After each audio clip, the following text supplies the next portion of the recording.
Salut la famille Azulgrana Passion. On prend les mêmes et on recommence. Retafe SC Barcelone. C'est forcément une purge. C'était encore une purge ce soir. Franchement, c'est dégueulasse de voir le Retafe de Bordalas jouer au football. Et franchement, l'arbitrage en Liga, il est pour les aider en fait. C'est-à-dire, c'est un arbitrage qui aide et qui est pour les équipes qui mettent des coups, les équipes qui posent le bus, les équipes qui ne veulent pas jouer. Le Barça ne peut absolument rien faire. Ce soir, les Barcelonais ont eu 14 tirs, mais n'ont pas pu marquer face à un bloc ultra resserré. 6 défenseurs dans un 11 de départ, oui, il faut le croire. 6 défenseurs dans un 11 de départ, ça annonce déjà la couleur. Mais si en plus les défenseurs mettent des coups chaque 2 minutes, Retafe a fait 22 fautes. 22 fautes. Je ne sais pas si vous vous en rendez compte, 22 fautes dans un match de football. C'est énorme. Et ils ont fait 7 fautes entre la 86e et la dernière minute de jeu. Voilà, ce match a été dégueulasse. Et encore à la fin, comme si ça ne suffisait pas, l'arbitre nous sort un coup de poker venu de nulle part. Il siffle pas penalty. Je ne sais pas comment est-ce qu'il ne peut pas y avoir penalty sur cette faute sur Araujo. Et l'arbitre nous dit que c'est parce qu'il y a main de Gavi, alors que le ballon lui touche la poitrine, à la limite l'épaule.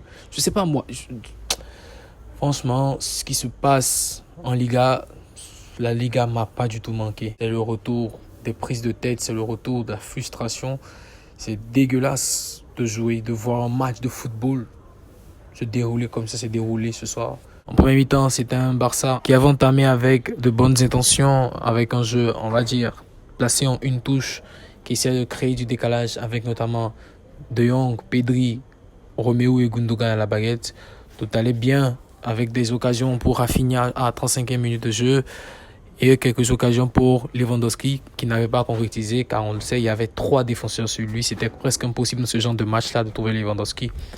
Mais contre toute attente et à la suite des coups répétés de Damian Suarez notamment qui n'a été averti que en deuxième mi-temps, mais de toute l'équipe en général de Retafe, ça a vrillé dans le cerveau de Rafinha. Et franchement, c'est une faute bête, il n'y a pas de problème, mais moi je comprends. Moi, je comprends totalement sa frustration. C'est un geste d'humeur, c'est bête, mais c'est compréhensible. Surtout que Damien Suarez a fait le même geste sur Gundogan. Le réalisateur nous a montré le ralenti 5 fois, mais la VAR n'a pas appelé, rien du tout.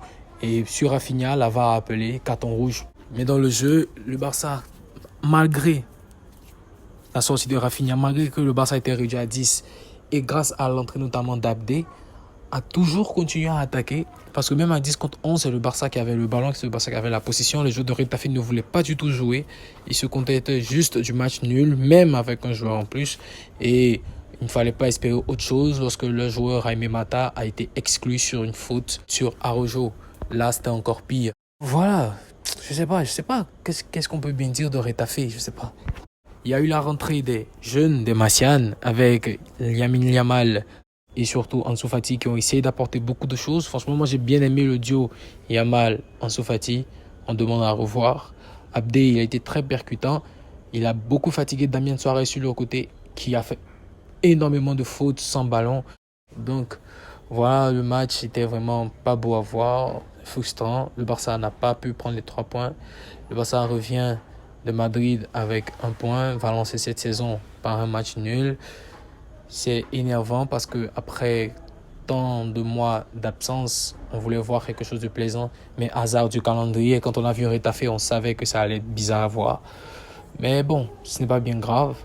Prochain match, les Barcelonais vont recevoir dans leur stade du Montjuïc, Cadiz, encore une équipe qui va garer le bus. Mais on espère que Xavi va apprendre de ses erreurs et surtout éviter son milieu à 4 face à ce genre d'équipe. Parce que ce genre d'équipe, déjà, ils sont résolus à défendre. S'il n'y a pas d'attaquant de percussion pour les bouger un peu, on ne peut pas essayer de compter sur le jeu entre les lignes parce que toutes les lignes seront fermées. Gavi, on l'a vu quand il est rentré, il y a quelque chose qui change. Donc, il y a un casse-tête pour Xavi parce que Romeo, au milieu défensif, il est excellent. Voilà. Il n'y a pas de souci, Romeo, un top match de sa part, franchement. Mais dans l'animation offensive, au côté, on va dire, un peu de folie, c'est un peu statique. Et Gundogan, c'est son premier match, c'est normal. Même s'il a beaucoup apporté dans la gestion du jeu, Quand De Jong est parti en défense centrale, c'est Gundogan avec Pedri surtout. Oh, Pedri qui donnait le tempo du jeu, mais ça ne suffisait pas parce qu'il n'y avait pas assez d'attaquants. Donc il va falloir essayer un peu plus, d'ajouter un peu plus de folie dans le jeu stéréotypé du Barça pour essayer de faire bouger les choses. C'est tout ce qu'on peut espérer, c'est tout ce qu'on peut attendre. Rafinha, il sera suspendu au prochain match. Tant mieux, on va trouver un autre joueur, notamment le petit Lamine Yamal. Parce que Lamine Yamal, voilà, ça c'est de l'ailier qui est lit. Voilà, c'est de l'ailier qui est lit. Donc, c'est un peu tout pour ce match. Le Barça débute sa saison de Liga par un match nul. On prend un point. Ce n'est pas bien grave, ce n'est que le début. Mieux vaut faire ce match nul maintenant que plus tard dans la saison. On espère que les Catalans vont se relever ce 20 août à l'occasion de la réception de Cadiz avec une victoire face à les supporters dans leur nouveau stade à domicile. Xavi a été également suspendu, donc ce sera Oscar Hernandez qui sera sur le banc. Mais bon, ce n'est pas vraiment quelque chose de déterminant, d'autant plus qu'on sait que c'est son frère, ils ont une alchimie parfaite, donc ça va. Bon, voilà les amis, c'était le début de ce match. On espère qu'il vous a plu. Le débrief, pas le match, parce que le match, il a été dégueulasse. D'ici la semaine prochaine, portez-vous bien. Activez la cloche de notification, abonnez-vous, lâchez un commentaire. Visca Barça, Visca Catalunya. À plus.